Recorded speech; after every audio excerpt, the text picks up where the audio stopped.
Hello, cousins. Welcome to SASS Mass, our spirituality and support symposium.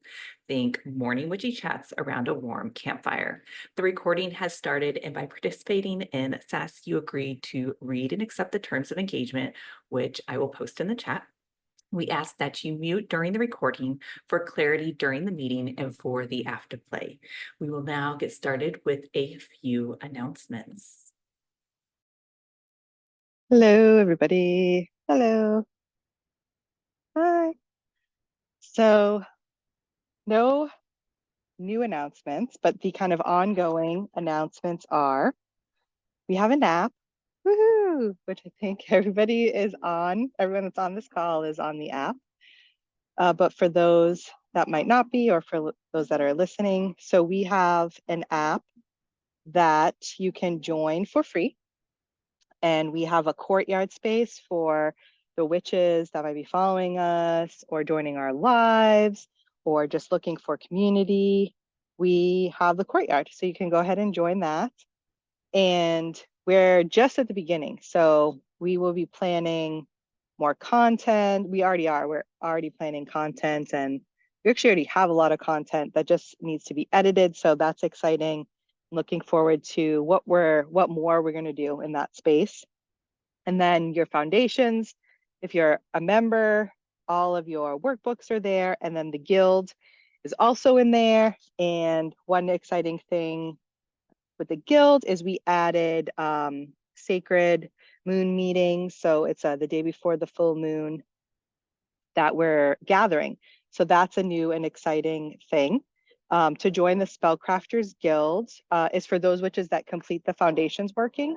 So Foundations is a monthly program. Well, it's a program that meets a few times a month, and all the things are, all the information now, there's a little bit still on the website, but we have a lot in the app. And of course, for questions, you can always email us at support@brightanddark.org, or you can go to the website and there's the chat function, and that will get you a very quick reply to any questions that you may have.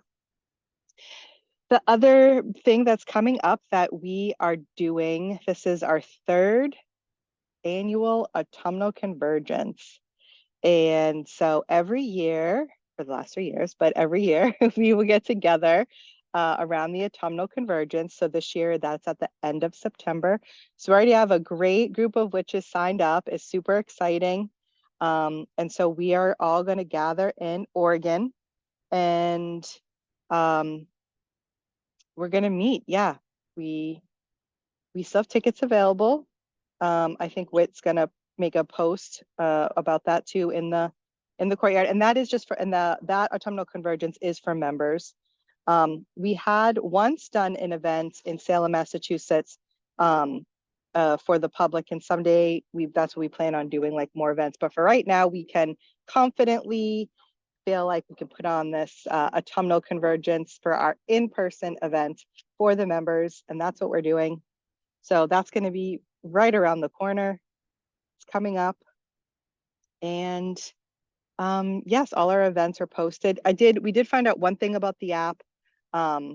So for the events, if you're just on a mobile device, after the event starts, it's for some reason disappears from the events. So for Foundations members, in the announcement section, all of our meeting links are posted there. So if you ever have to arrive to a meeting late, know that you can go to the announcements and all the links are there. We'll work with the app to see if we can get that fixed. On the computer, you can still access it, but for some reason on the mobile app, you can't. So no worries about that. We'll have that workaround. And I'll pass it off for anyone else that has announcements.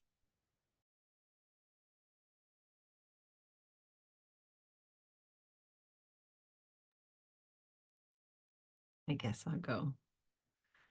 I kind of feel like I should probably like trigger warning before I even start talking, at least for the next like couple months, because I'm going through like a big tower kind of experience right now that is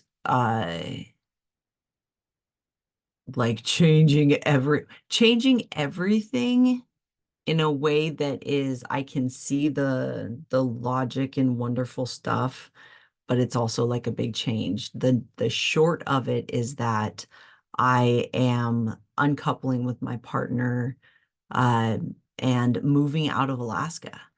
I'm going to be getting an RV and living in an RV. And the first place that I'll be is at Kim's place. Kim is the craft master at our shop. So she like physically makes like all of the stuff that you see in our shop. And so we've been doing this separate, like thousands of miles away from each other. I create the formulas and she actually makes them and does the thing. And so we're actually going to be able to do the like R&D together. And I mean, there's so many ways that this is an amazing, wonderful like step, but it is also terrifying and it's sudden. And so all of this stuff come is also I'm experiencing all of this stuff with that too. And moving out of Alaska is like moving to another country. And so it's a different kind of uh like packing and decision making and all of that because of how difficult it is to get like belongings. It's a different relationship with belongings. I moved up here with 2 suitcases full of stuff, and that's it. Um, and so now it's just this like, you know, a lot of strategizing going on, a lot of shadow work, a lot of allowing myself rest and prioritizing my like peace through a lot of like the processes involved in all of that. And I'm sure y'all can think of all the different kinds of things that I'm like going through right now. Uh, my youngest, who is like launching this year, is going to be staying in Alaska. He's got lots of support up here. And I will be going down to Oregon. So there's that too. And like lots of it. Uh, and usually what happens when I get any kind of like vulnerable about my what I'm going through and stuff, Maria gets a lot of like emails and stuff. So just right out of the gate, guys, I'm fine. I would not consider myself in crisis. I have a different relationship with this kind of stuff. Yes, it is difficult, but this is a part of my journey. And this is a change and shift that I've been resistant to for a long time. And I needed this tower moment to get me to just fucking do the thing and to go all in the work that I am passionate about. Uh, and so again, I'm not in crisis. I've done a really good job at reaching out for help when I need to. I'm proud of myself with how much I've done so far. And I am not doing that like just think positive shit or just like focus on what's ahead shit either. I am allowing space for grief and shock and freeze responses and acknowledging trauma responses and old cycles and all that. I'm doing the work and I'm proud of myself for practicing what I preach. Like that's a big thing. Like that's a big thing that I'm really, really proud of myself. I'm actually using the tools, like all of the tools every day that I've talked to all of you guys about. And for every one of you that I've been like, hey, you got to make a choice. Like, are you going to choose your path or are you going to choose what you think is comfortable? Right. And now I'm actually like doing the thing. And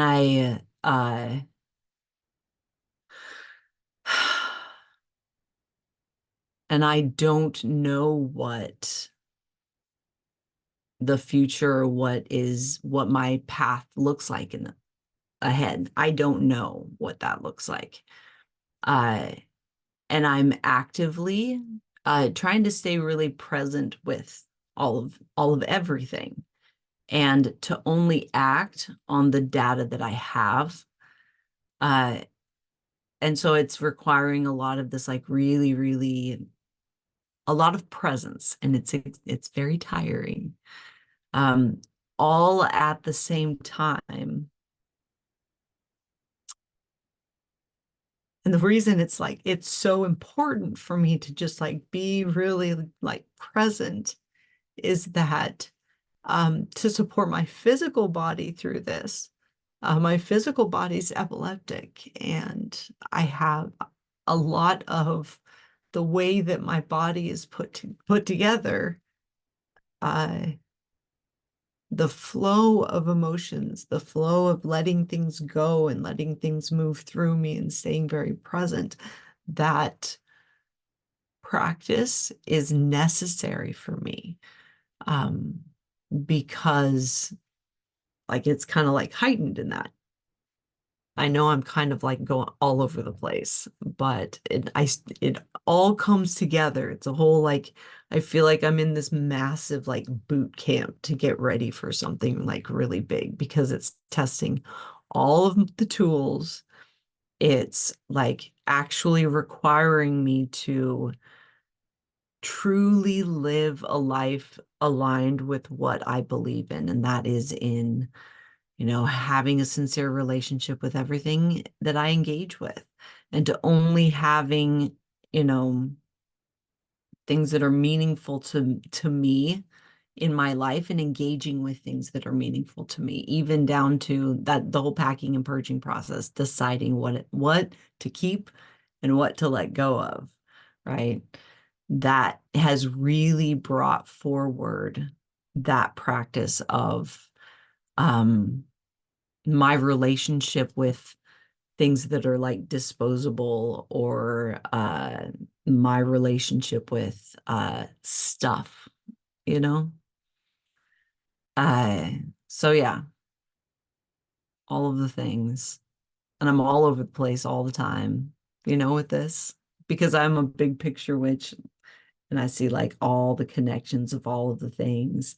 And to try to share my experience, it's hard to like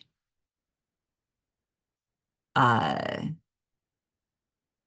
narrow it down to what's important to share, because I believe that it is all important and it's all like connected and everything. So yeah,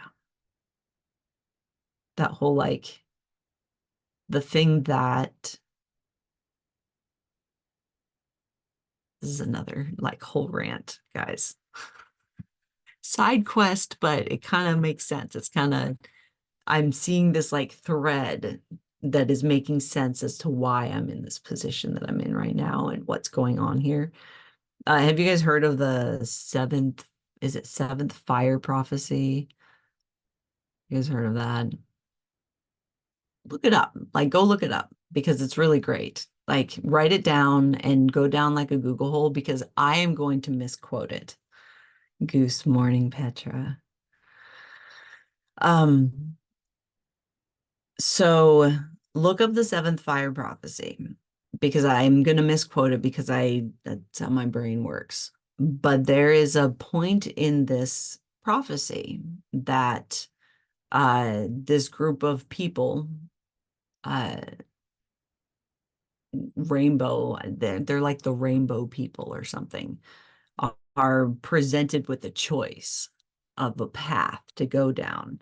And they can choose a path that is lush and green and beautiful and like, prosperous, or they can choose a path that is scorched and painful to walk on and is like barren. Right? Thank you, Petra. And that choice is going to like change the course of like history. Like, which path are they going to choose? And so like I sat with that a lot like last year, of like, if I was faced with that choice, what would I do? And uh at that time I chose to not make a choice. I was like, I wouldn't make a choice at first. What I would do first is to step back and do the work internally to get to the point where I can sincerely go where my medicine is needed. It doesn't matter which path, because I have a relationship with the road, right? And the road tells me where my medicine is needed. And so that's in essence kind of what I did internally. I didn't know at the time that I was doing that. But I can sincerely say that I feel good and excited about actually living that, because that's what I'm doing, is getting myself into a position to where when the road presents itself and tells me where I'm needed, I can go and I can do that. And it feels important. So see how it all like came together. Like it did. And this is the whole thing with like hindsight. And this is why I always say, guys, journal, like write the shit down, because it's so incredibly validating. Hindsight is so much clearer when you can look back and you can read, oh, these are my thoughts from 6 months ago. And well, you'll look at that. Like I'm engaging with that thing like right now. And so, yeah, that duality of uh grieving and celebrating at the exact time. That's a whole fucking thing. Oh, I totally got this. Not only do I have this, but I'm well supported. I have a whole community that uh, is right here with me. And I trust you guys. I trust my path and I trust my magic. The thing that I can say that I am not doing is I'm not going into any like shame spirals or thinking that I am not worthy or thinking that I am unlovable or any of that kind of stuff. I'm not going to those places, and I'm not resistant to going to those places. That's just not a belief that I carry anymore. Um, the difficulty is just it's a lot of stuff. Like it's a lot of processing, and the emotions that come up, I recognize them. I've gotten to the point in my practice that I'm pretty good at comforting like little Jen. And not only that, but it has been my path that this is a cycle for me. I have rebuilt my life so many times. Like as a child, we experienced 2 house fires where we lost like everything and had to rebuild from the ground up just between like just before I was 18. Like by the time I was 15, we had 2 house fires. That's just one example. So this whole rebuilding my life thing is not something that uh, is a new or scary thing. And houselessness is not a new and scary thing for me either. I've lived in a van, you know, I've experienced those things. So the fear isn't from a belief that I can't do this. The fear is coming up. Any fear that is coming up is showing me that I need to look at my relationship with safety and security and stability. What is that to a connection-based witch? Like if I truly trust my practice and trust my path, then what am I afraid of with regards to safety? What is safety? What is being safe, right? If I truly believe um, that my guides aren't going to let anything through that isn't meant for me in some way, uh, or that I can alchemize in some way, which I've alchemized some like serious shit already. Uh, but those fears I'm recognizing are unhealed parts of myself. They're the parts of myself that did experience, you know, the stuff. a violent home invasion, severe domestic violence as a child and as adult, like all of those things that would lead to this like relationship with safety and security and stability and everything. And I'm realizing that there's still parts of me that believe that my safety and my security and stability come from my ability to be lovable or or easy to love, or for someone to like choose to protect me, right? To be chosen in some way, or to be able to be productive. And as a person that, like, through the lens of capitalism, I'm physically disabled. I can't do a lot, and I require a lot of physical supports because of that. Um, and so there's always been this just like, yeah, I know, hard relate, making like trying to be really easy to love. Um, and so I appreciate that I'm having this experience to really see where, because I don't truly believe that anymore. I don't believe that my safety and security come from a partner, from someone else like keeping me safe, right? That is a like more of an abandonment kind of wound kind of stuff from childhood, than it is what is real and what is going on like right now, you know? And I love that I've got the tools to be able to separate the two and be able to show up sincerely and make space to show up for both parts, you know? It's just a lot. It's a full-time job. Worth it, totally worth it. Um, but I know that at the end of this process, my relationship with safety and security and stability are going to come from a more authentic and sincere place, something that's unshakable. Like it's going to be an internal relationship. It'll shift from centering a partner in providing that safety and security and stability to centering my practice. My relationship with my practice is in relationships because I'm a connection based, like my magic is in connection.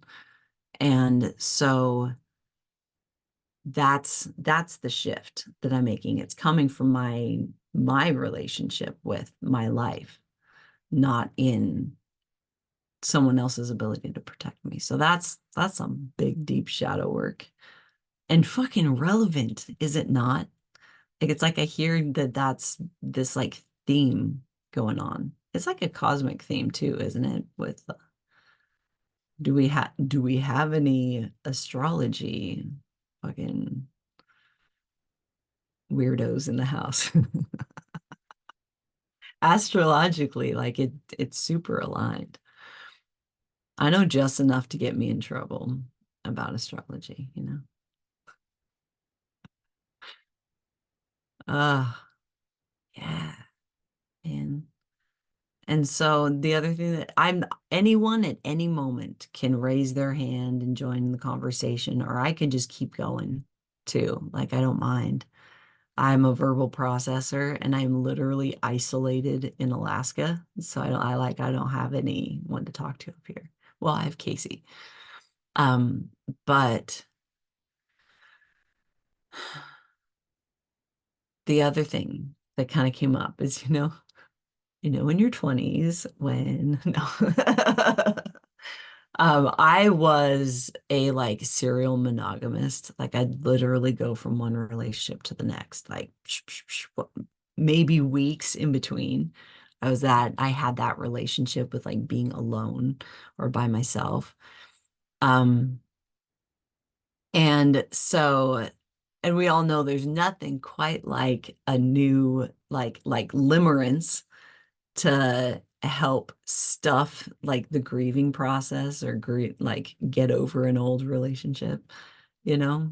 And so I was like, huh, well, how could I like use that for my practice, right? Because first of all, I have no intention of like dating because I just like don't have the capacity for that, like right out of the gate. But I am in a position to fall in love or build a relationship with this like RV life, this like um space that is going to cater to my own sensory experience and the needs of my system. And I've never been in a position to where like I had that. Like this home in Alaska was my first home I had ever had. I've always been like really nomadic. Um, so that is kind of the inspiration bit that I woke up with this morning is like falling in love with my new life, this new life that I have ahead of me. This, like, what do I want my space to look like? And like, what color do I want to paint my RV on the inside? And like, um, what do I want Rufio and Stella's beds to look like? And how do I want to spend my mornings? Like I get to spend my mornings dressed in a glorious grieving and introspection robe that I am making right now that I can't wait to show you in a magical pond space with my sister witch every morning. Like that's going to be a reality in a quarter of a season. So the convergence for me is going to be my homecoming.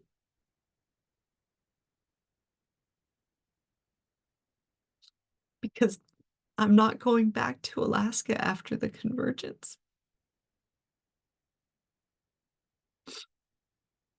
I might get to show you guys my trailer.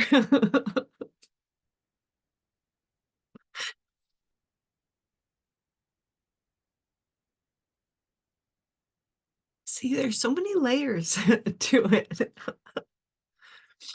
The convergence is where that is when I have stepped all in, you know.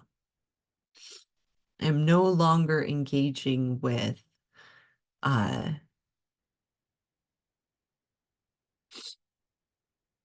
with life in the same way, you know. And I'm excited and I love it, but at the same time it's like it's a lot, you know.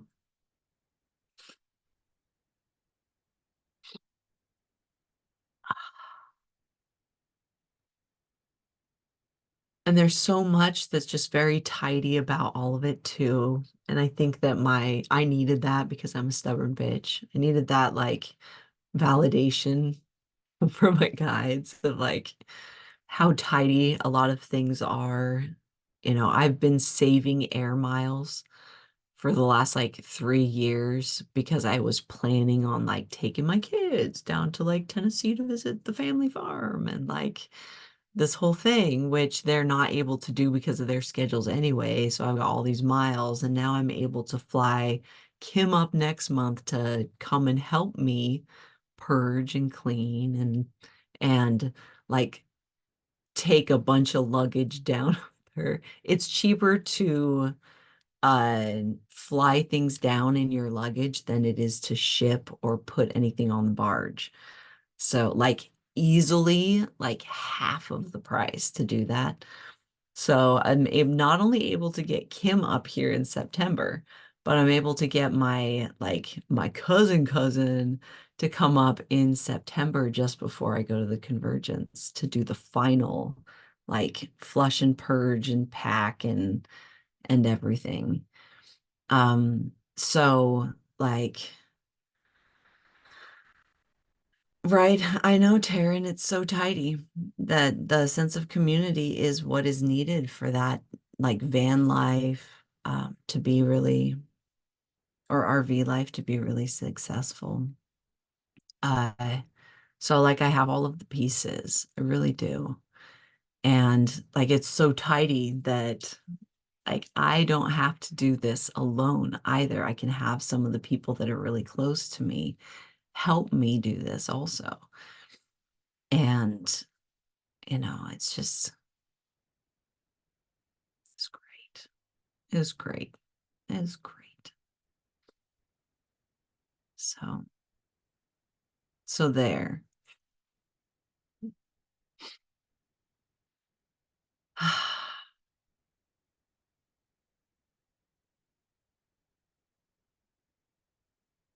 So how are you all? Enough about me. It's like 30 minutes of blah, blah, blah, blah.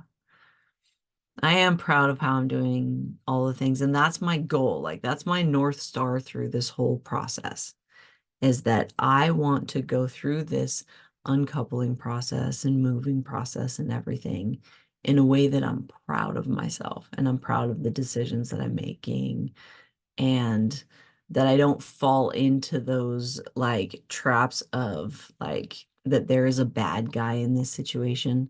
Because again, there's no bad guy in this situation. It's absolutely an incompatibility thing. Um, so did you guys catch that? Did the mic pick up on my burp? That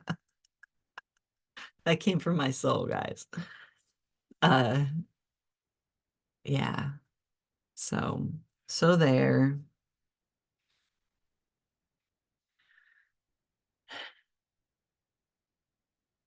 I totally lost my train of thought is what happened right there.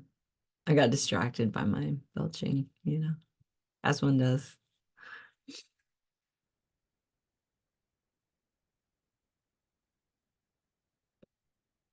Hello. Here, I'm going to mute myself.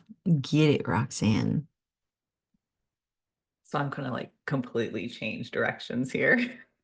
Though like the whole like safety security thing extremely highlighted on the journey I've been on this year. So yes, that is definitely a collective thing that's going on big time. So I actually had something really interesting happen recently because I'm a dreamer, and my dreams sometimes have messages for people. Um, I've had them for people within Bright and Dark several times. And of course, those people are easy to reach out to and be like, hey, had a dream. This is what it was. Um, and it's like, oh, yeah, that resonates, or, that's what I need to hear right now. Um, and this past week, I had a dream with a friend and mentor who was in it. And I was like, okay. I mean, she knows I'm a witch. I've talked about my dreams before. So it's not like it'd been something like really like weird to be like, hey, this is what happened, but just a little like, okay, I'm going to go ahead and reach out to her because it felt that important. Sometimes it'll be that I like wait a week or two until it finally like clicks. So this is when I need to contact the person. So I reached out to her and I was like, hey, so I had a dream with you in it last night. And I usually will, reach out to the person who's in it and let them know I have something. I'm like, would you like to hear it? And she said yes. So I shared it with her, and some of the messaging was very much from a masculine person. And I had inklings that it was her father, but I also had that information that her father had passed quite some time ago. So I didn't know if I was like bringing in some of this information I already knew, or if it was something I was actually feeling. That was kind of the hesitation I had with the whole experience of sharing. But when I shared the message with her and everything, she told me that that day, like the day I gave her that it was her father's birthday. So that was just a very like validating thing, and just kind of wanted to share that with others who are experiencing certain things and are hesitant to like step forward and share it, to trust in the sharing and that it will like work out if it's meant to work out.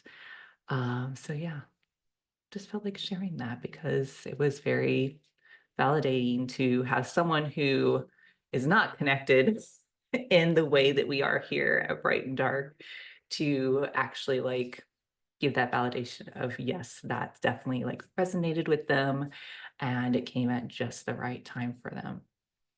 So yeah, that's kind of what happened to me recently that was really just very interesting to see that and see how our different giftings can help those around us and even ourselves at times. So yeah, that's all I really wanted to share. And if anyone else has anything.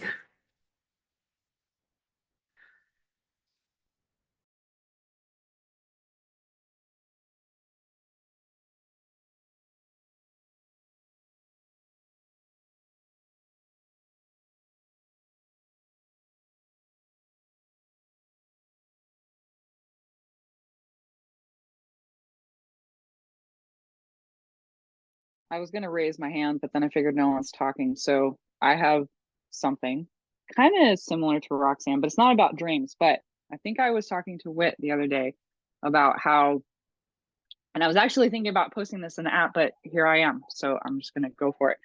Um, does anyone else frequently think about something, or you're like talking about something and then like months down the line, you think back and you're like, wow, that just happened, or that manifested itself, like just because you've actually like thought about it or things like that. um I don't know, I was like, do we call that a gift? Is that like, am I seeing the future, or what is that? Does that happen to anyone else? Because I feel like that happens to me very frequently. Then I'm like, blah blah blah blah blah blah blah, talking about something, and then down the line, all of a sudden that like happens, and I'm like, and it's not just something that happens to me, it'll be something that happens to like someone else, and I'm like, it's just interesting, and it keeps happening more and more frequently. I think I did talk about how I want to be to recognize my intuition a little bit more, because I have a bullshit detector, and I definitely can fill into things, but I don't recognize it as much. And so I don't know, I had been thinking about it lately, so I thought I would set up a topic, so to speak. uh Stephanie, are you first? I think so. Okay, there we go. So, because of being in Bright and Dark, I have been journaling, for what, last year and a half, almost 2 years now at this point, relatively consistently. And I have found that I've started a new practice now that I've got enough of that history behind me, where as I go in and I journal for today, I read my journal from like a year ago. And so many things that I was just kind of rambling on about, or like I would like this, or I wonder if this um has either happened or is about to happen. And because I write it down, I'm able to verify that. So I'm super glad that I did, because that happens. I mean, I think to a lot of us so much, where we say something or mention somebody and then the phone rings and it's them. Or I was saying in the app earlier, I got my subscription box yesterday, and I've been really thinking the past few days about I need to really get better about a more grounding practices and stop blowing that off. And boom, I open my box and it's all inevitably aligned. So I want to start a new practice with that too, like before I open the box, like to write down what I've been thinking about, or going back through my journaling and highlighting any themes, like, or before I even open it. But so yeah, to answer your question, that stuff happens a lot. And because I've been documenting it, now I actually have the data to like, prove it, if you will. It's not just like whoa, did you catch that too? And I have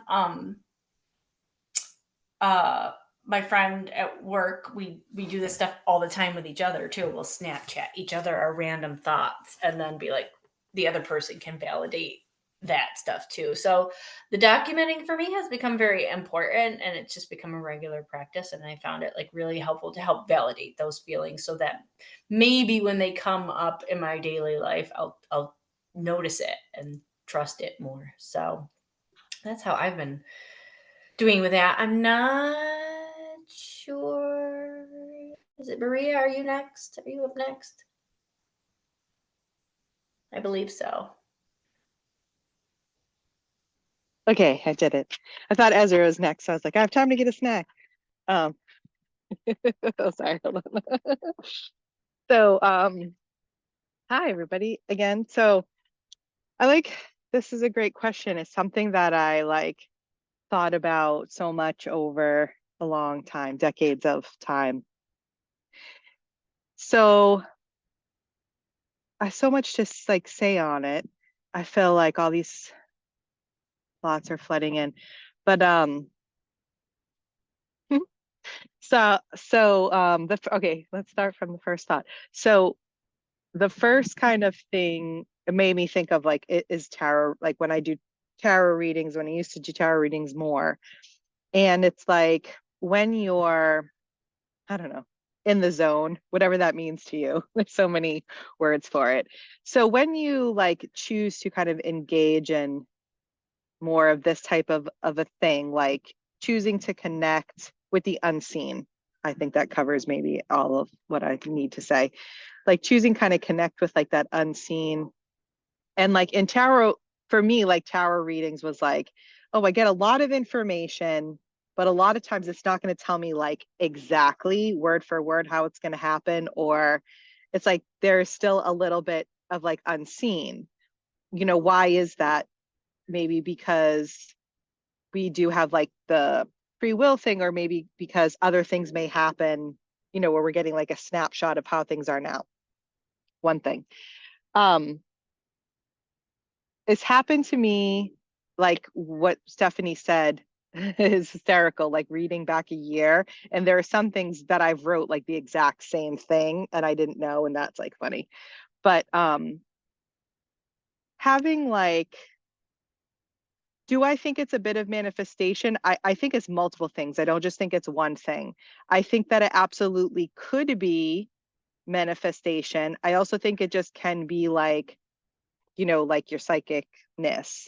And kind of we're getting just a glimpse of something. And even though we don't know, and I don't think we're supposed to always know exactly how it's going to pan out, but it's just a little glimmer or a little glimpse of something. And so I also want to say, when we're talking about this, something pinged me is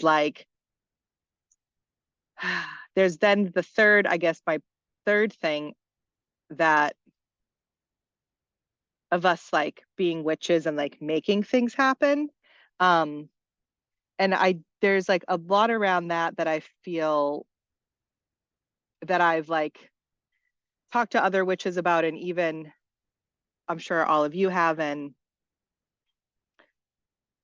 when it comes to ill will maybe, or wishing, something bad, and then feeling guilty or bad that we made something happen. And I that's something that I just maybe wanted to mention as we're talking about this too, because that can come up.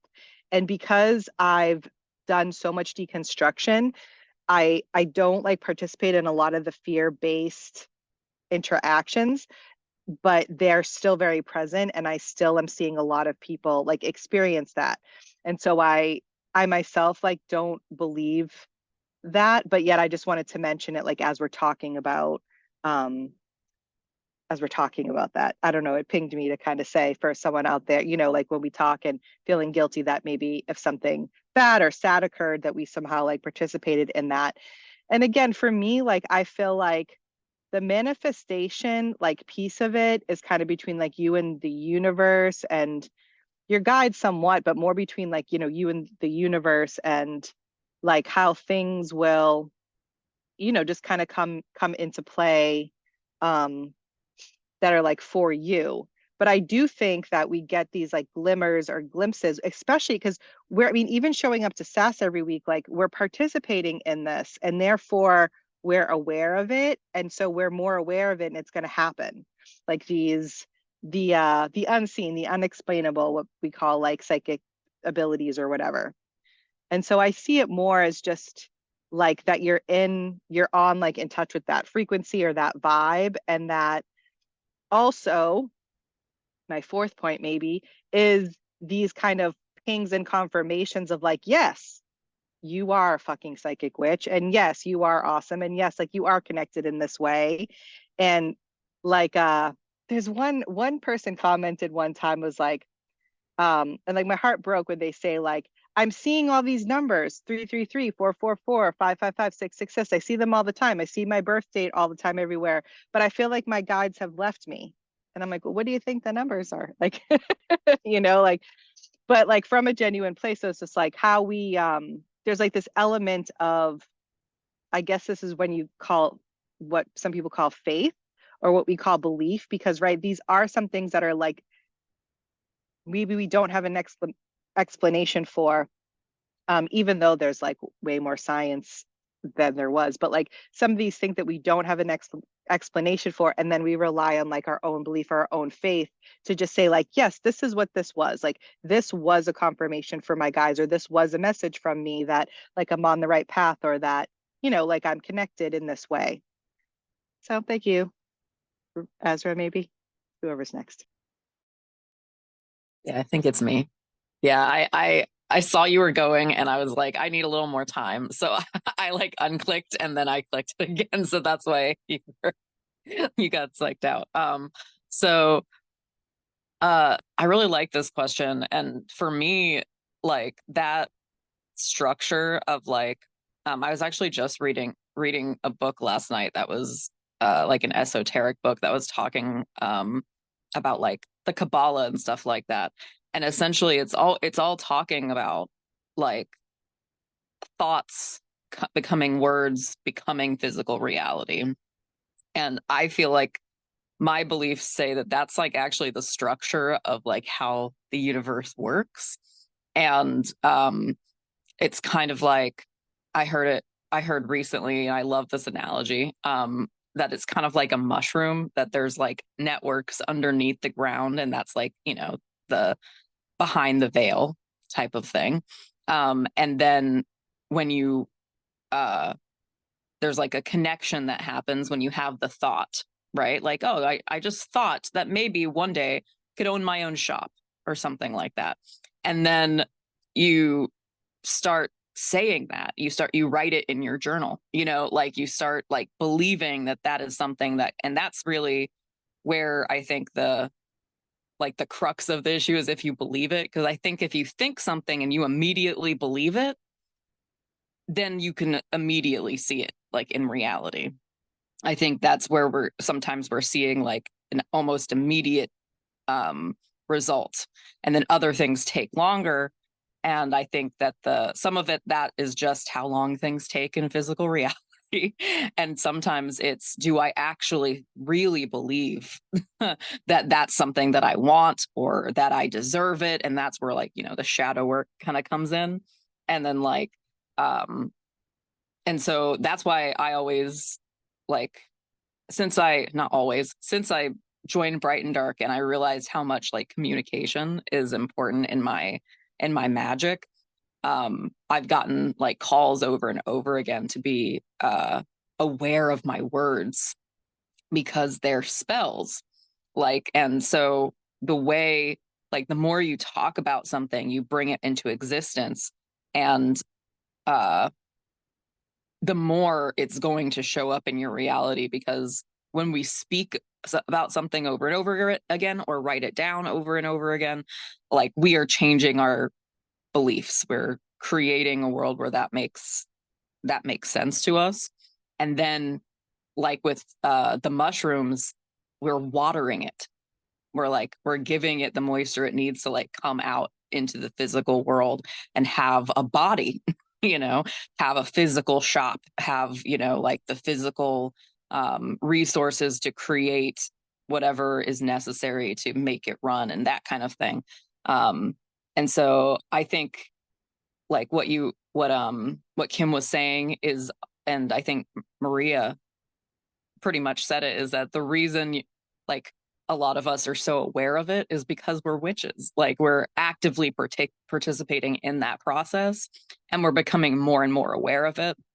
Whereas like other people might just say, oh, I guess I'm just really lucky, or they may have, I'm imagining like maybe there are people that have like less shadow work to get through because they were like raised in a specific way. But I don't know how often that actually happens. But I hope the next generation's like that. like they just have less to sort through before they can even get to that point. But yeah, I think that's about it. But that's exact. I think about that a lot, and it's cool because I was just reading a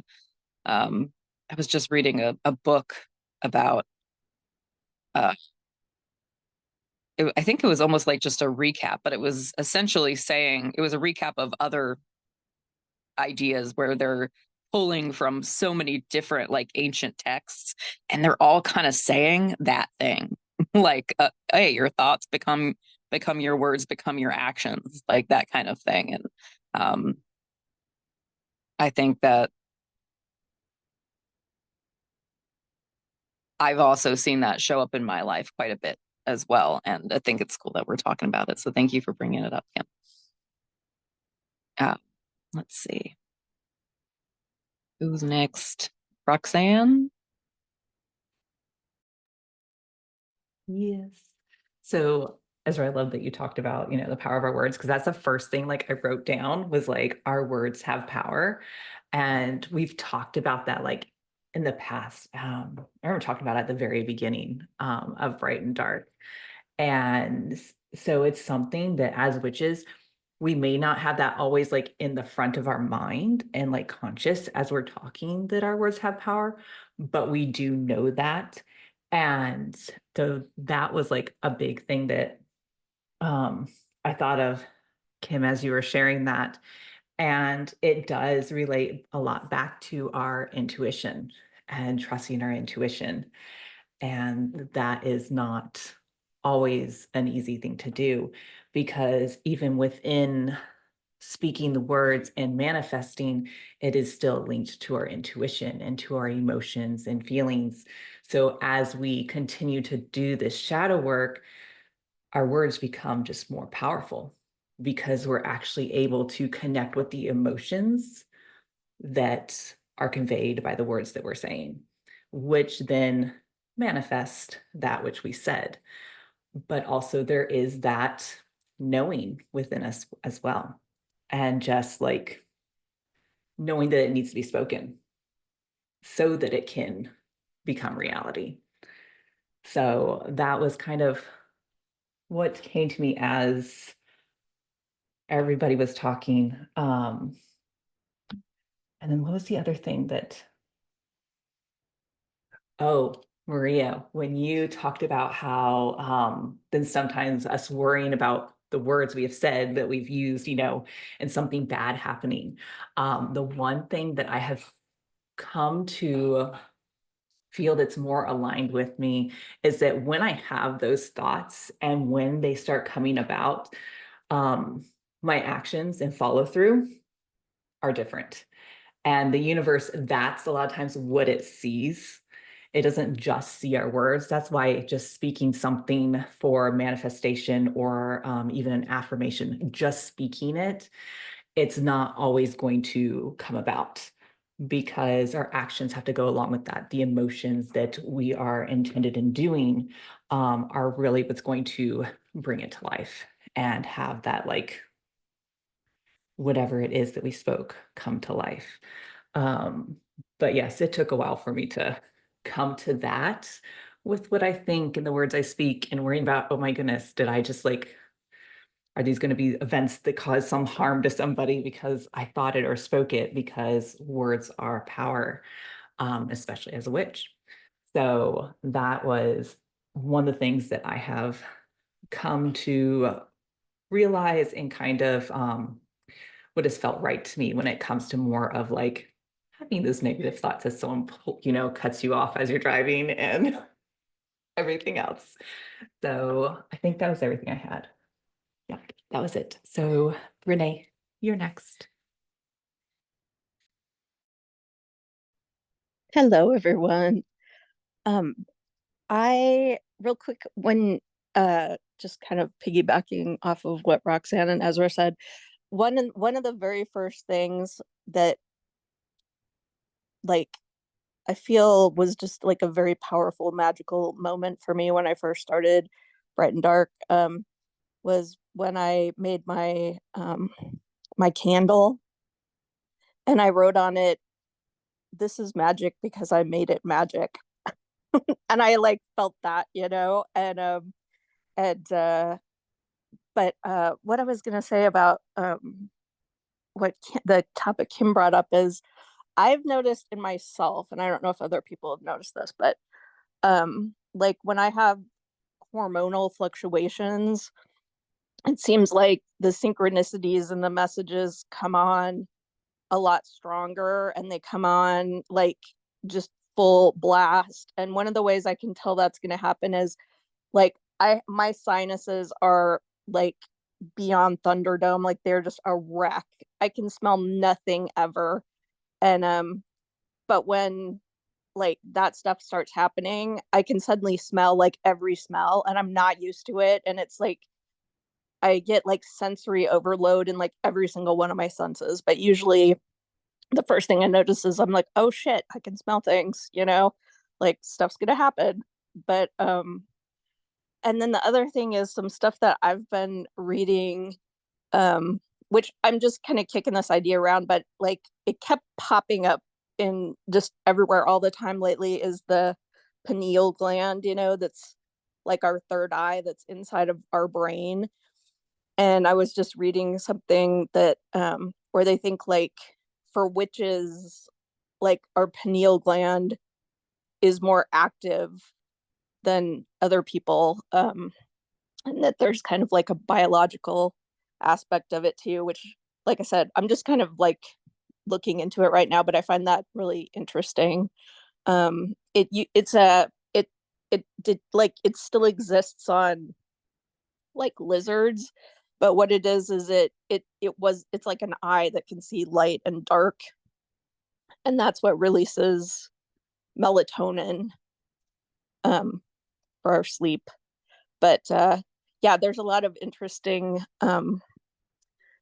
things about it that I think really and the other thing too is, you know, like since the beginning of time, like ancients have known about this gland that's like a little tiny, it looks like a little pine cone that's in your brain. And they recognized it had these kind of magical functions, way before science caught up and even, could like identify what it was. So I don't know. I think it's pretty interesting. And I've always wondered if there's like a little biological aspect. I don't think it's like the end all be all definitive thing of what makes a witch, but I think it is interesting that and I also think, if it's part of the brain, it's just like every other part of the brain where if you don't know music, you can learn music. If you don't, you can teach yourself different languages, you can teach yourself all these things. So that to me kind of makes sense of that coming online, like once it's recognized and used, it's like another part of the brain that um can start to uh do what it's supposed to do. you know but anyway, sorry, I'm kind of, I nerd out on this stuff, you guys, but that's uh that's all. I'm not sure who's next, you guys. If it's Isabel, is it Isabel or is it Ezra? It's Isabel? Isabel.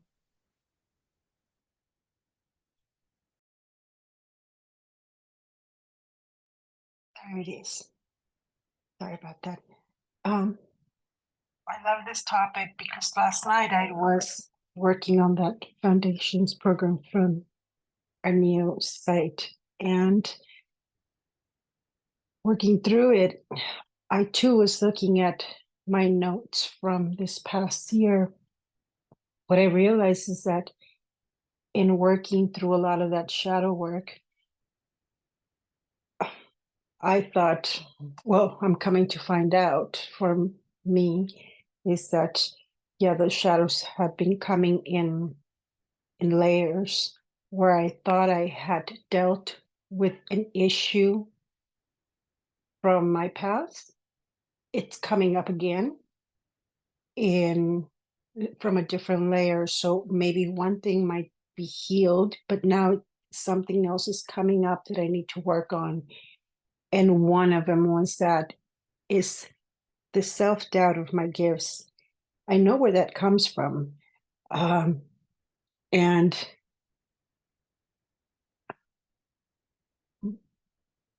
how do I put this nicely? My mom did a really nice job on me.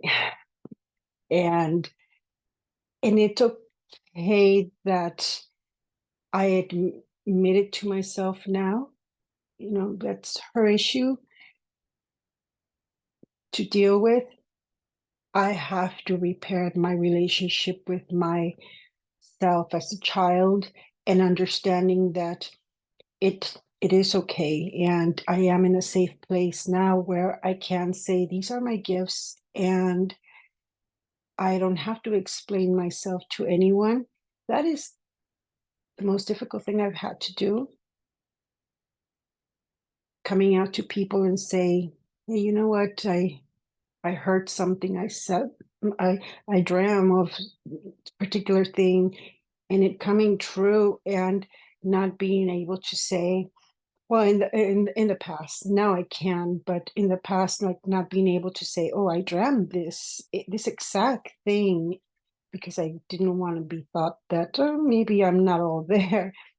So denying my gifts for such a long time also put layers of work that I have to work through.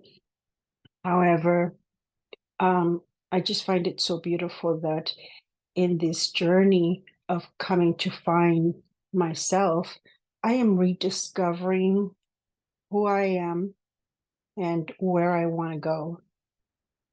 And so I just wanted to, pitch in with everything that was said from the very beginning, Roxanne, from where you started this topic, right up until Taryn. Everything resonates with me. And I couldn't feel more proud to be in such a safe space where I know that I can continue to grow. Also continue to grow in a way that not only I'm going to find that positive, how do I say this? That if something isn't right of how I am dealing with things, that someone out there is going to say, hey, why don't you look at it this way? Or how about if we, redirect me? And so I love this about this space and the growth that we're doing. So that was just my 2 cents. Thank you.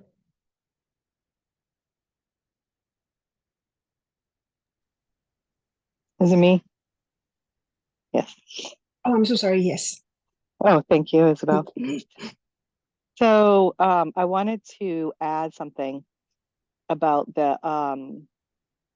the intuition piece about what Kim experienced or what anyone might be experiencing about and what tying it to what Renee was saying about developing that relationship in your body, in your brain, and within yourself, like as a whole, is when you pay attention to those pings. And sometimes, like where I haven't paid attention, like I got a feeling about whatever it was. Someone said something, and you just have like, for me, it just like, it's this moment where like I have this, I want to say it's almost like time freezes for just like a brief moment. And I'm like recognizing that I'm having some like feelings about this one way or the other. And I don't necessarily know in that moment like what it is. I just know it's highlighted, right? We say that word a lot, like that it's okay, like pay attention. And sometimes I do pay attention and sometimes I don't pay attention. And when Jen Marie was talking about that hindsight, it's like then whatever the thing happens, and I'm like, oh, that's why I got pinged about it, because that's what happened. So it's also like I actually at this point in my life, it take it like, not that I don't take it seriously, like I don't take relationships seriously, but I kind of engage with it as like a little bit of a game, as to say, okay, when I hone in and like recognize it and actually take that pause when I feel that ping about something, I actually am able to kind of get more information. Or I could choose to like, okay, I felt it, and then it's like the thing happens, and then it's hindsight. And I'm still getting the information, but it's just like in a hindsight way. And then sometimes what I do with that is I say, okay, like, so I felt that ping like 5 days ago, and then this is what ends up happening. And so I can now use that data to know like when I get that ping again, that I do then want to decide to want to pay more attention to that. So it's like a way that, and your system may communicate with you in a totally different way. And so it's also like figuring out that relationship of like how your guidance system communicates, how you communicate back, and like when those things happen. And I do agree with like what everybody said, like if you kind of pay attention to it, it just will start to happen more. I feel like if you don't pay attention to it, sometimes the universe is like, oh, well, they're not paying attention to it this way, so I'm gonna find another way. Because ultimately you will get the message. Like you will get the message no matter what. And just kind of something to what Roxanne said, because we talk a lot about like, especially as witches and those of us that grew up conditioned as young girls, and those of you that grew up with the conditioning to be a giver, to be a helper, and a lot of us are givers and helpers, but finding the balance within that is feeling like, and if you do it like professionally, if you're doing it for others, that feeling of like, oh my god, I got this message and I need to give it to this other person, like it's all about everybody else. Like, making sure that we're getting these messages for other people and giving it to them. And I feel the same way about that. Like people are having their own experience, they're going through their own process, and maybe we are the person to relay a message, but if we don't, they'll still get the message, they'll get it like another way, right? Like they're like, I think the universe sends out 10 different like feelers, animals, and another person, and a dream, and like I feel one of these ways like that person will get that message, right? But I think sometimes I just wanted to kind of recognize that, because that's kind of like another, I feel like, piece to this of like how we engage of it to ourselves. And then sometimes relaying messages like Roxanne said, like for others. And I just know like from my own experience, when I've had a dream or have something about another in the past, I may have felt like just this almost like, this real urgency and things like that. Um, but now it's just kind of, in any case, it's more kind of that connection and like the feeling in and taking the moment to recognize it and feel like, what does this mean? And then like engaging with my intuition even more to kind of see if I can get more information in that way. And that just is something that's been really helpful, especially recently. I do want to say too, like laughs, because I'm just going to be totally honest. I hate writing things down. Like I really do. I don't like it, but I know it's like super cool when I do it and I get to look back. Like that's been so awesome. But I am just one person where like I actually use like my phone, my notes on my phone, um, because like yeah, that's one thing I'm not as resistant to, like using the notes on my phone. But like anyways, I forget it. It's another side quest. But so yeah, just like, but I do agree that it's super cool to write things down, to collect that data. Um, I feel like I just want to be free. I don't want to have to write anything down, but it is really cool. And it doesn't mean that I'm not free. It's just like I'm resistant to it. That's all. Let's see who's next. Roxanne.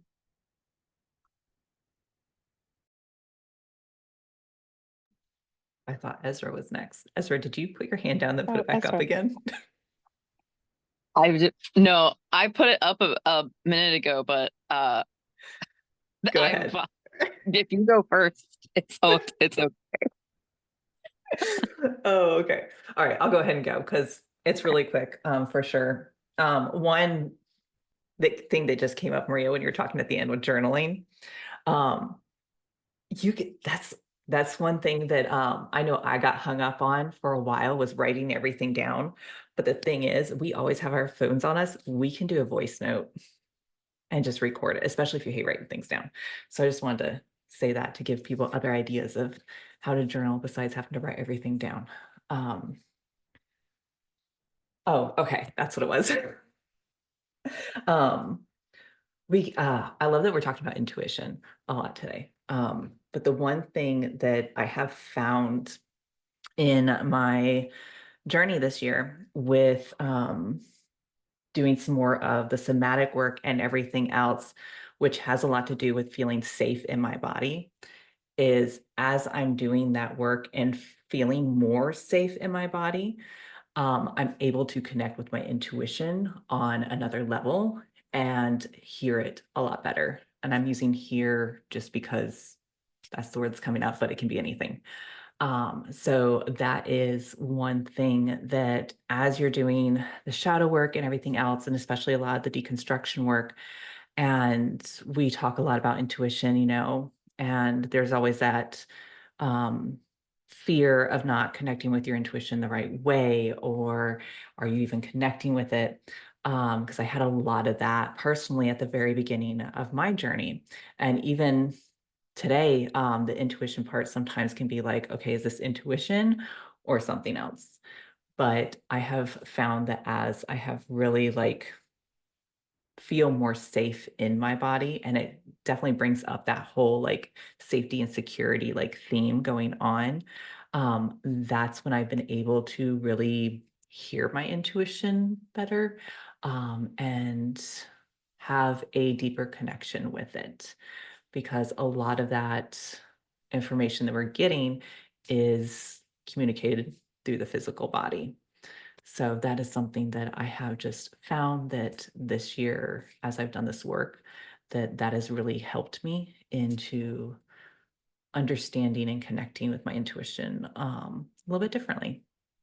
So I just wanted to share that. Ezra, take it away. Yeah, I love that because as you know this, but I've been doing a lot of embodiment work, and about a month and a half ago now, there was I had a ritual just for a connection to my body, and now at some point my stomach lurched, I was like, oh wow, like the the body is in the room with us now, that kind of thing. And so I've just been trying really to, every time I keep on asking what do you want right now, that kind of thing. And it's really a conversation that's happening in my head, as if my brain and my body and my spiritual body are all having a conversation, because and it looks different for everybody, but I'm a very dialogue based person, and I imagine everything it's going on in a play. So so that I found is the most connective thing, because previously in my life I was so dissociated from my body because of chronic illness and just the pain of that, essentially, and that I just would do things completely without consulting my body. And now it's opened up a lot of different avenues. It's made me realize how much clairsentience I actually have, which was pretty much unavailable before, because it turns out I was not involving my senses. um, and so my feeling center, and I could only get to that point because for something like 2 years, I've been doing somatic work to even get my body to feel safe enough to have that conversation again, like to slowly coax it like into it, like, hey, I'm not going to ignore you. I'm not, like that kind of thing. And so now it's feeling like more collaborative. And I've also been looking at different types of like movement that I can do that is just conscious, intuitive movement, rather than all of the like exercises that were specific that were at some point like either over PE or like I had a really bad personal trainer like first appointment once, and it was just like really bad like experiences that traumatized me about exercise. So now I'm just like saying, okay, what movement do you want to do? And let's see, earlier too, I wanted to say I think Isabel mentioned like things coming back up around and like trusting your gifts and stuff. And it's every time I think I'm like, oh, I've got this now, a new thing happens. It's just like, oh, okay, like you've leveled up. Here's here's another thing, and that you didn't think about. And almost always like when I dig into it, like I get excited about it at this point because I feel like I'm like a spiritual Sherlock Holmes, like going through like all of my stuff, and I'm like, oh, a new mystery, like that kind of thing. And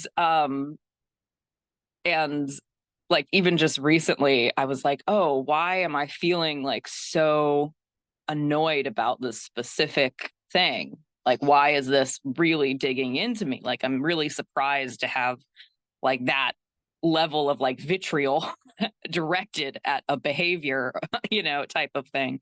And pretty much when I dig down into it, it's something about control, which is something about trust, right? Like it's like I am not trusting the way it's going to turn out. I'm not trusting my ability to handle something. I'm not trusting somebody else's ability to handle something.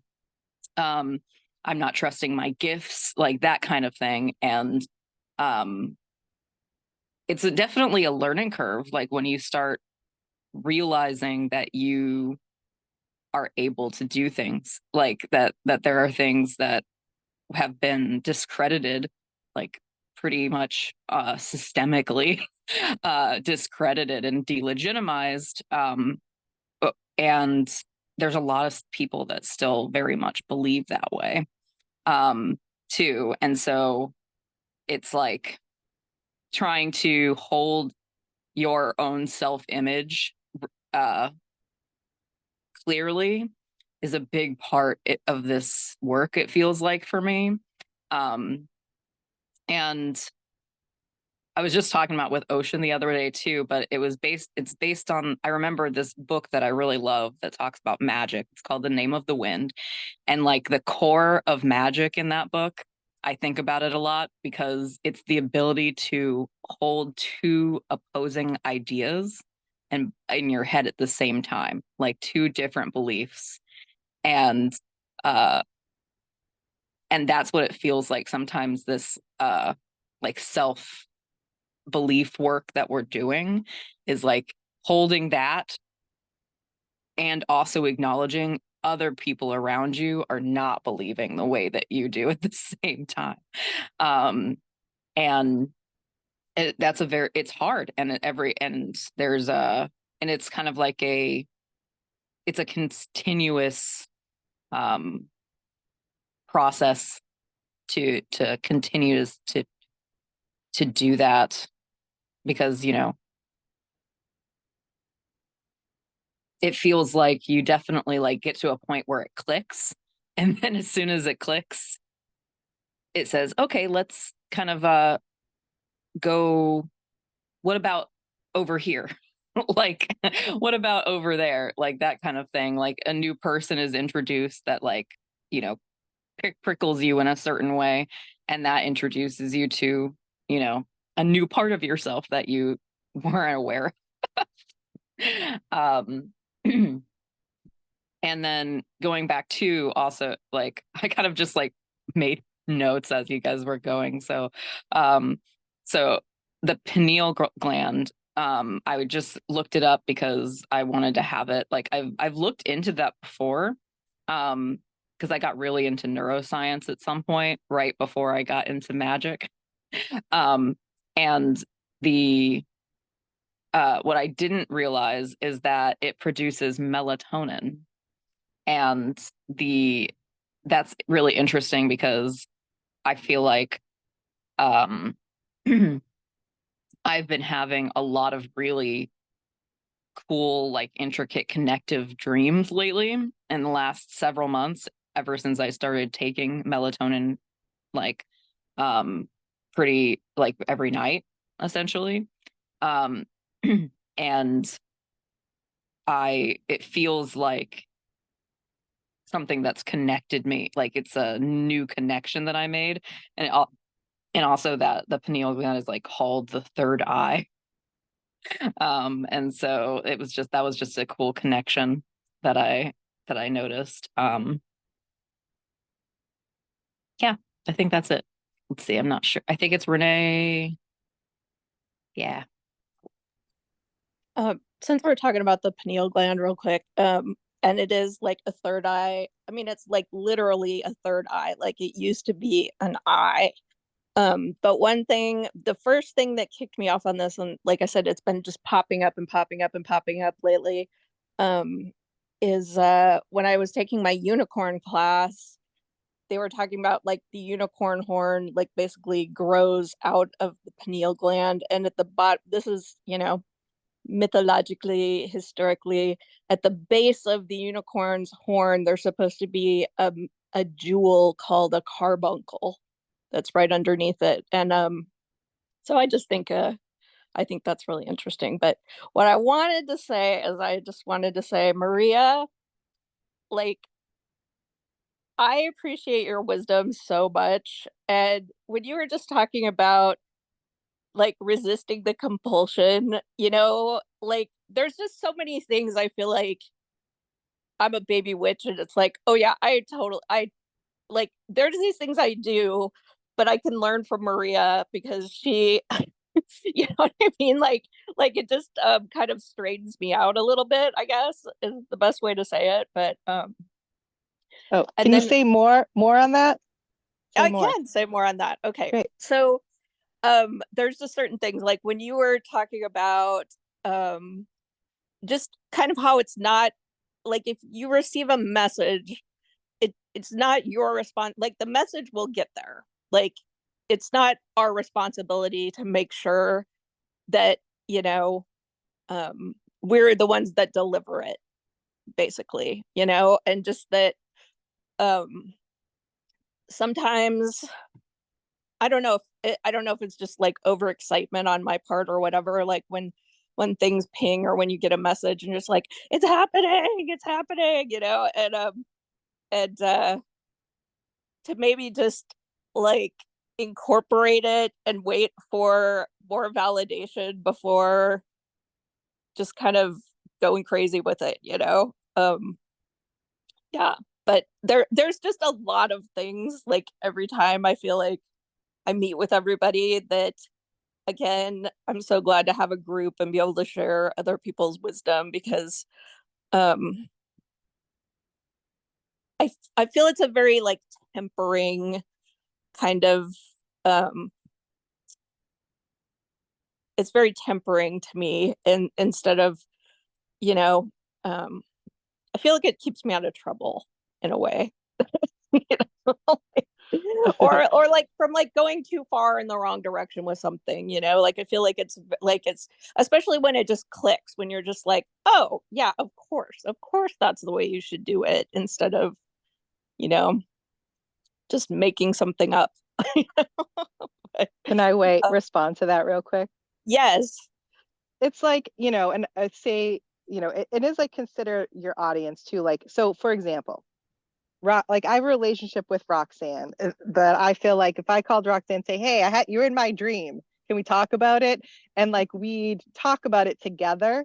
So it's like maybe I'm getting this message or she's getting the message, but we both know how we are. And so we're gonna like talk about it a little bit more. We're gonna like work through it together.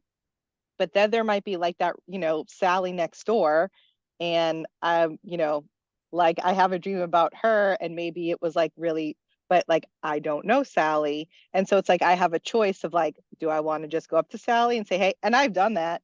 And sometimes, you've gotten like a response that they engage with you. But then there's this bit of it of like, okay, well, like I actually don't have a lot of information, and where like you say like, maybe I'm going to wait and get more information. If it's the pings will keep rolling in too, like and so it is like finding to like take a beat or just take a moment. But I've absolutely been in the space where you've gotten some information and you almost like how it feels in my body, right? Like if I feel like this sense of like worry or urgency, it's like I know that I don't want to even present information coming with that energy. So I do need to like take a beat and figure out, well, what is this? And it's all really interesting. So I don't want to like at the same time like discourage if people like feeling really strongly to like share, but it's like depending on who it is, you don't know how it will be received. And yes, and just like the burden of thinking like I'm the one that needs to deliver this message, or like, that I've found that I've like moved away from, and confident that everyone's having their own experience engaging with source in the universe, and that they will get their message, whether it comes from me or somebody else.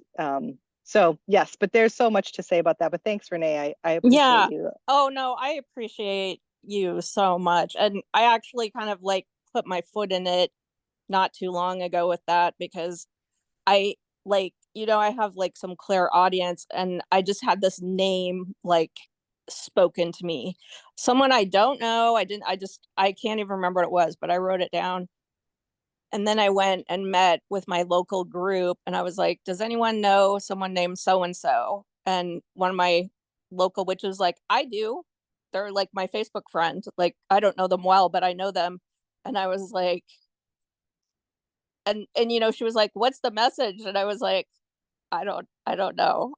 You know, like I just like, but it's weird, right? It's weird to have a name, and that would, but also in my own like kind of clairaudient journey, I think I've talked about this before. What was recommended to me is when you hear something, like try to stay in that conversation and follow it.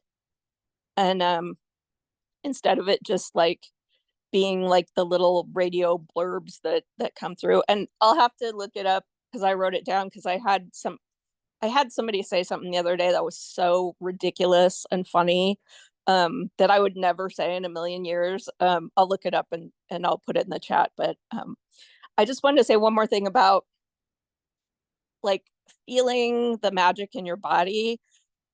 I feel like it's so common and people dismiss it, but just the fact that it gets written about in novels, like when the hair stands up on your arm or the back of your neck, or you get the chills or whatever, like people experience it. And another one of my little pet theories, which is based on nothing but my intuition, is like ASMR and like tying ASMR into some of this stuff too. But that's I'm gonna let Maya talk, and I'll put my weird quote in the chat. And one more thing. Yes. The people that work as professional mediums, if you resonate with somebody that's a professional medium, they have a lot of good information on like if you're in this type of like communication and training and discernment. So just putting that out there, like if there is a professional meeting out there that you really resonate with and they're a teacher, there might be a lot of tips and tricks for like taking it further if it resonates with you. So that's all. I do want that to be my next step. And I would like to find someone. I definitely would. So if anyone has any suggestions,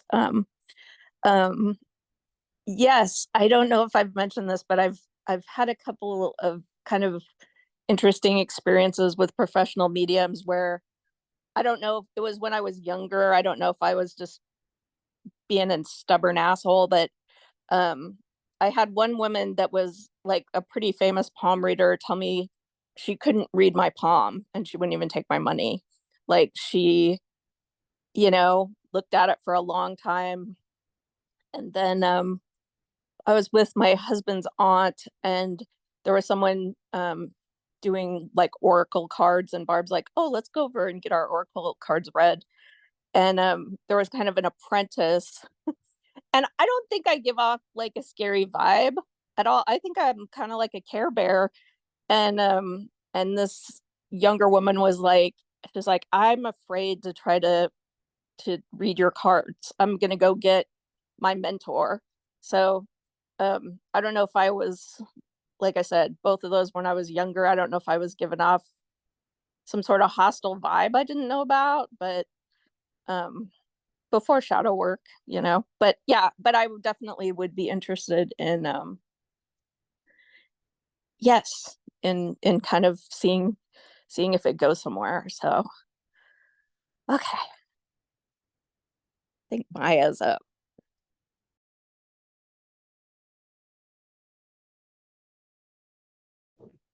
Hi. Yeah, I love this topic and I love like the pineal gland and the intuition, the messages, but I just wanted to speak to what Maria was saying earlier on the fear-based kind of thing of um thinking something negative or like feeling like you're seeing messages of something negative. And because I had a big problem with that, especially in the beginning of my practice, where I noticed that like my guides or the universe were showing me signs of something stressful possibly coming up. And then it coming true, and then learning to be afraid and stressed out from the signs that were given to me. And then they stopped happening. And I was like, what the heck? Like you guys were telling me and like letting me know all of these things, and all of a sudden you just stop. Why? And then shadow was because I was taking it in a fear-based way, that I was too afraid. So they didn't want to freak me out more than I would have been naturally. So now, like specifically this week, so it's interesting that this came up. I noticed some of those signs of stress starting to happen. And then a family member reached out to me and they had the same exact sign, but they're not very spiritual. And so I knew, okay, it's connected to them. And so instead of freaking out like I used to, now I take that as more of a sign to like step back and do some self-care, take care of myself to prepare for any stress that's coming in the future, instead of freaking out trying to like be hyper vigilant and deal with it before I even know what's going to happen. Just kind of taking it as it comes and relaxing myself beforehand. So yeah, that's kind of how I've evolved that kind of fear in my practice, or like gotten rid of that fear, if that makes sense. So yeah, I just wanted to share that. I think Stephanie is next. Yeah, a lot of this was reminding me of some people have brought up, like Renee's story about like hearing the name. That stuff happens to me a lot. Or then like leaning into and staying with that feeling of trying to get more information instead of just moving on. Like it's always okay to ask for clarification or more information, and that's what helps me to continue. Like, okay, I've heard this name. Can I have more information? Like, where is this going? Like sometimes I, say it out loud or just to myself, depending on the situation. But for those of us who especially may still have some lingering effects of our programming and fear, right? I always like to ask for gentle information. I like to use the word gentle. Can you gently let me know more? Can you? Because Because I feel like sometimes if I don't do that, I get a real slap in the ass, and I'm just like, what? Okay, too much, right? Like too much. So I just find, just using that word gentle, like really helps me feel more secure because now they've asked, like, can you nicely let me know? Because, if I'm not paying close enough attention, sometimes, the messages get louder and more um, invasive at times. So I find if I just have that conversation, that eliminates that fear base for me. And then maybe I can make uh, more sense of it if I'm going to bring it to other people. So I don't know if that's helpful at all, but that word gentle means a lot for me. So Ezra, you are up next. Yeah, I love that. I've gotten a lot of response from my guides that I'm allowed to ask for things to be presented in certain ways, you know? And part of the way that you can do that is that's how you participate in the conversation too. That's part of the reason that I love nonviolent communication so much. Like it's a connective thing. And when you were saying too, when you were saying that you ask for it to be a gentle thing, I was getting this image of like a teacher using their teacher voice, and I feel like that's where like like the guides like getting frustrated that you're not listening, like, hey, I'm like they start using your teacher voice. But once you start paying attention and you make it like a two-way, like reciprocal conversation that's happening, I feel like the voices like it gets softer, you know. Um, and you can set whatever boundary you want too. And there was a point where I was saying, like, thinking like of how I would like information to be presented to me and like what I would like to get out of it. And I was like, oh, can I just ask for that? And I just got a resounding yes, like an almost like relieved yes, like, yes, just say yeah, exactly. So like, I really like that idea, because I think whenever there was something to when we're talking to like I say talking because I talk, but like when we're communicating with our guides, our higher self, our system, whatever, what the universe, however you prefer to address this idea, like we uh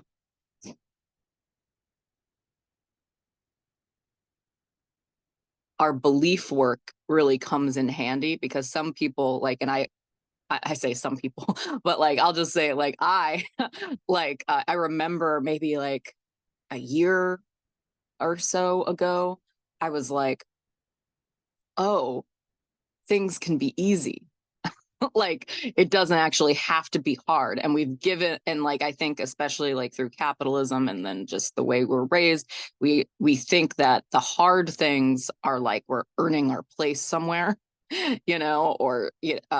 or we get like this drill sergeant, like this is how, like I had a really strict teacher and that was really good for me, and like that kind of mentality. And that's fine if that works for you, like if you're having fun with that, if that's fulfilling.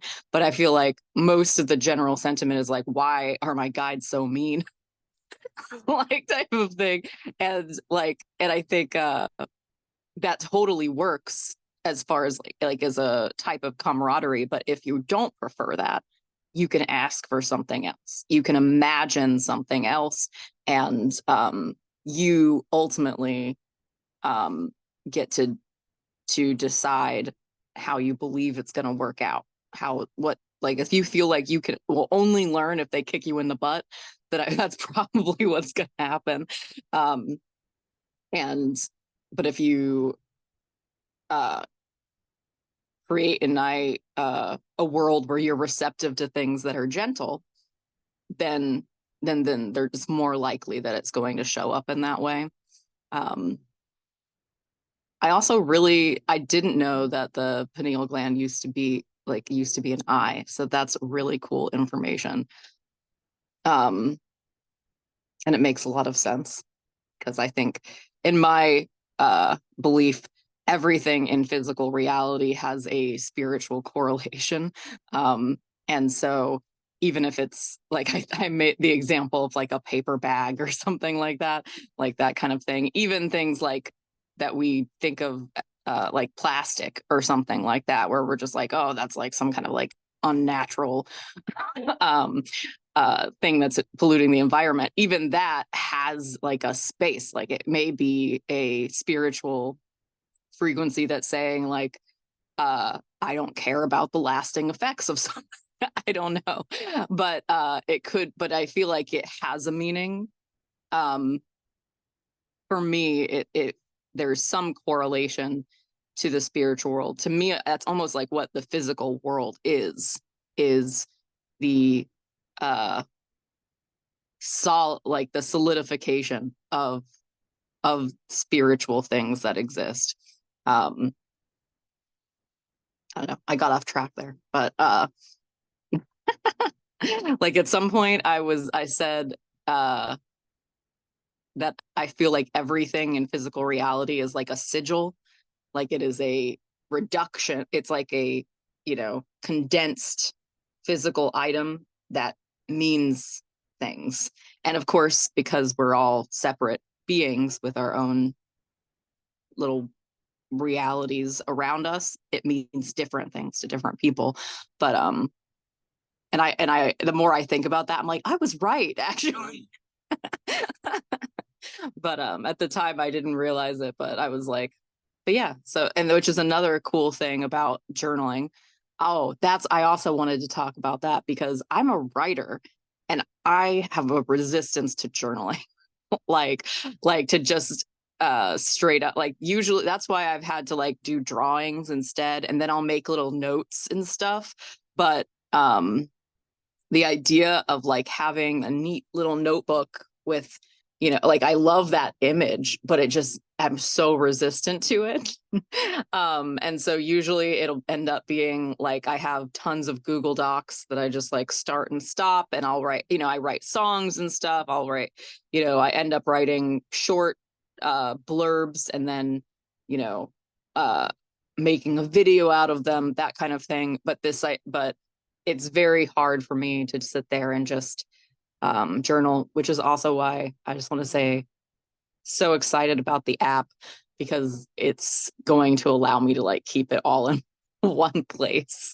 And that's going to be very helpful to me. And I think it's already like creating a positive feedback loop for me, of a place to put those thoughts, because you could just jot down a couple sentences of what something means and then move on, and then it's there.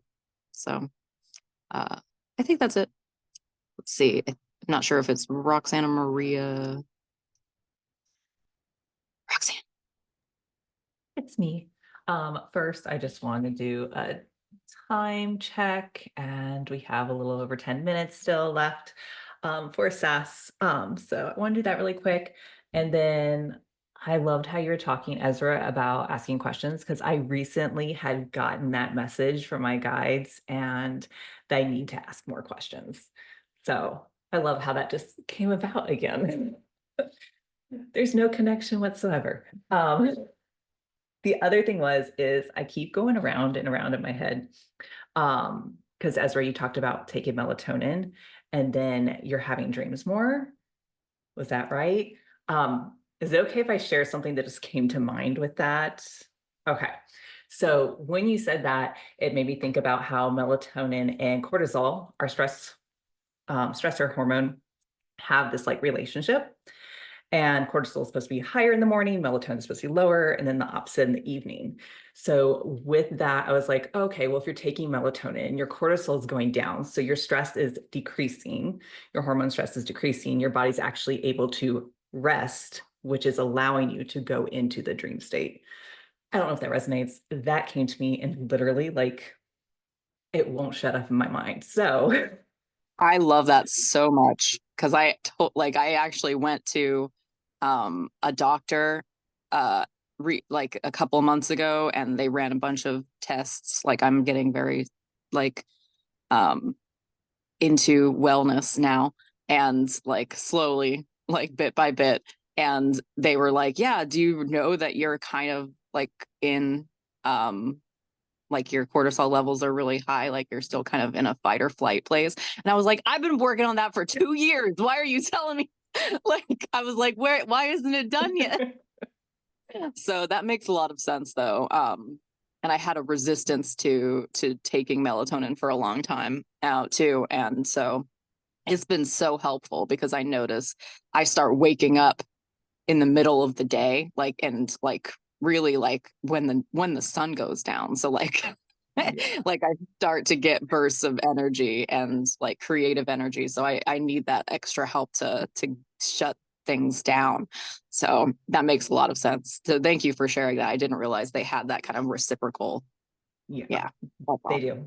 Yeah, because as soon as you said that and you said you were like being able to dream better, I was like, okay, well, this would make sense if this is what's going on hormonally. So yeah, Totally. but if my brain, like, I'm going to be going down into a little rabbit hole now with that. So, That's all awesome. right, that was all I had. Maria, take it away. Who's taking melatonin tonight? It's like, I'm sure I haven't got tested for it, but I'm sure I have high cortisol, having read like what the indications of that are.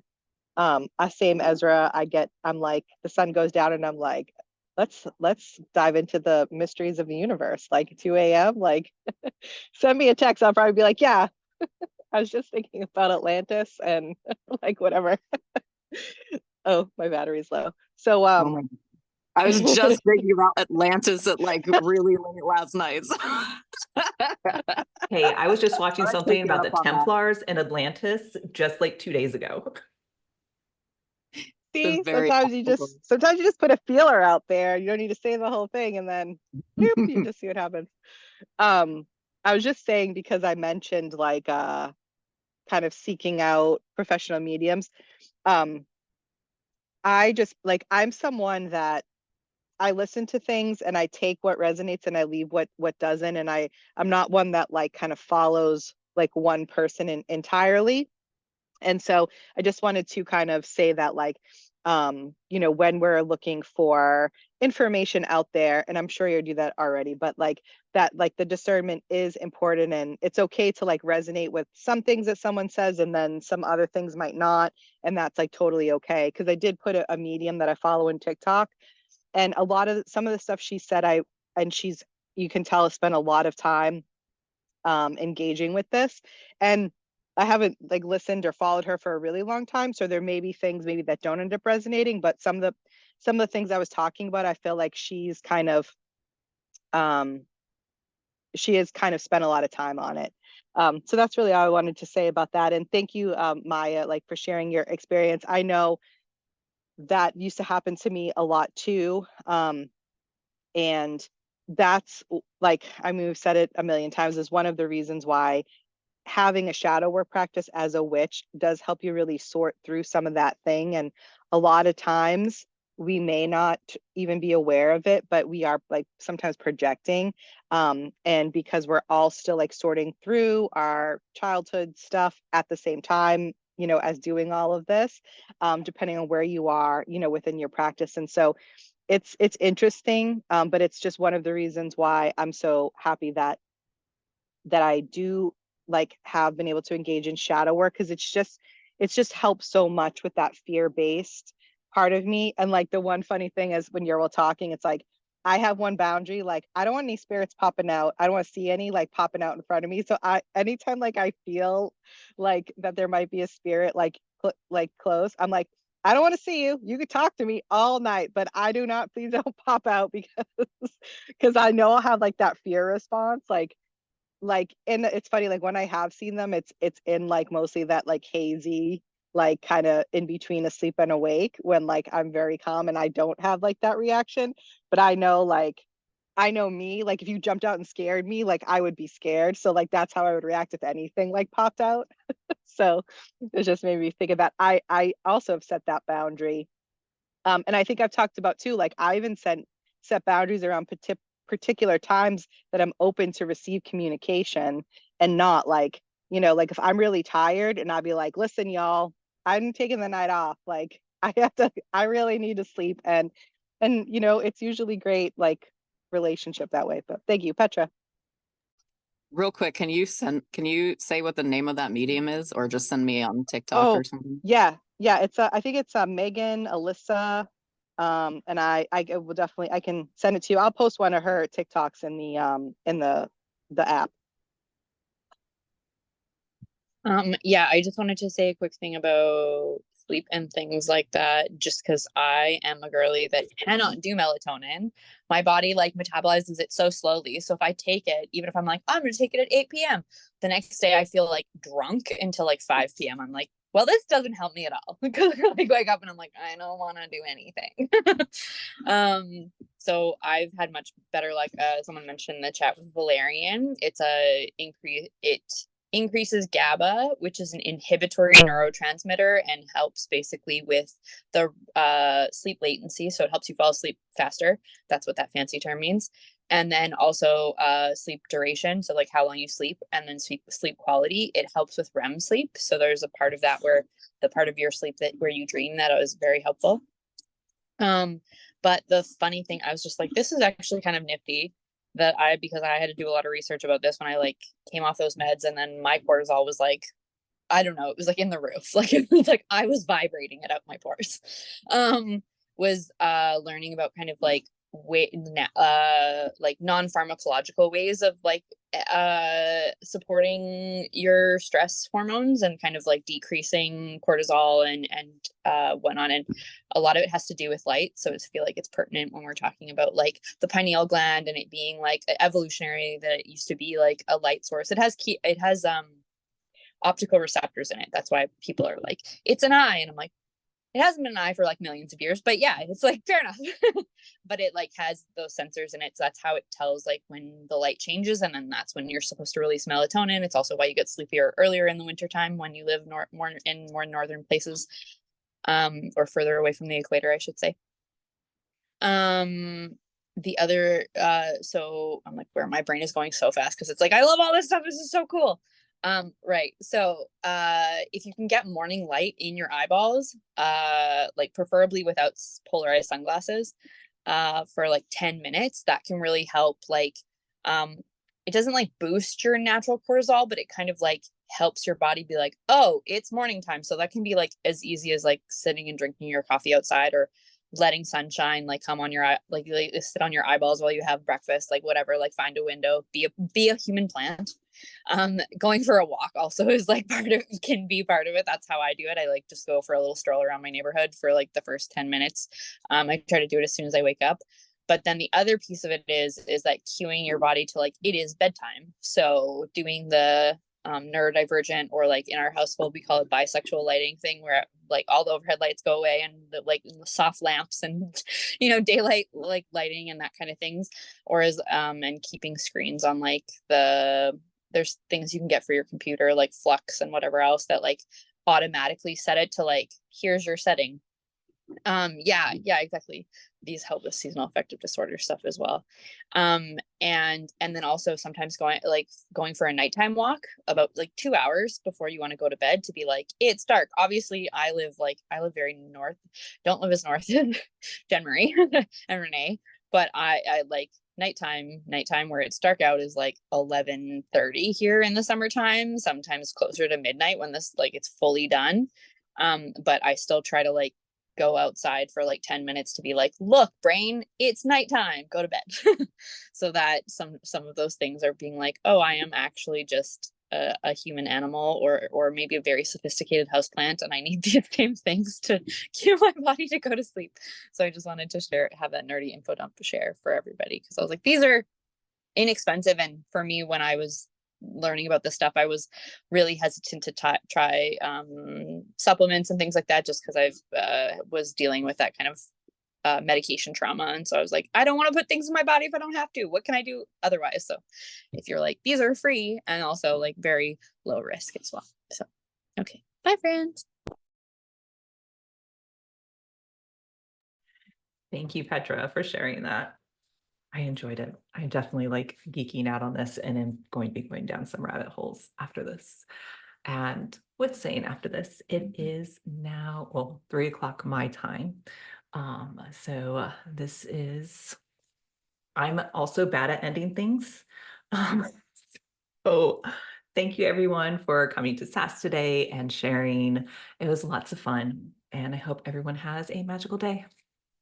Bye.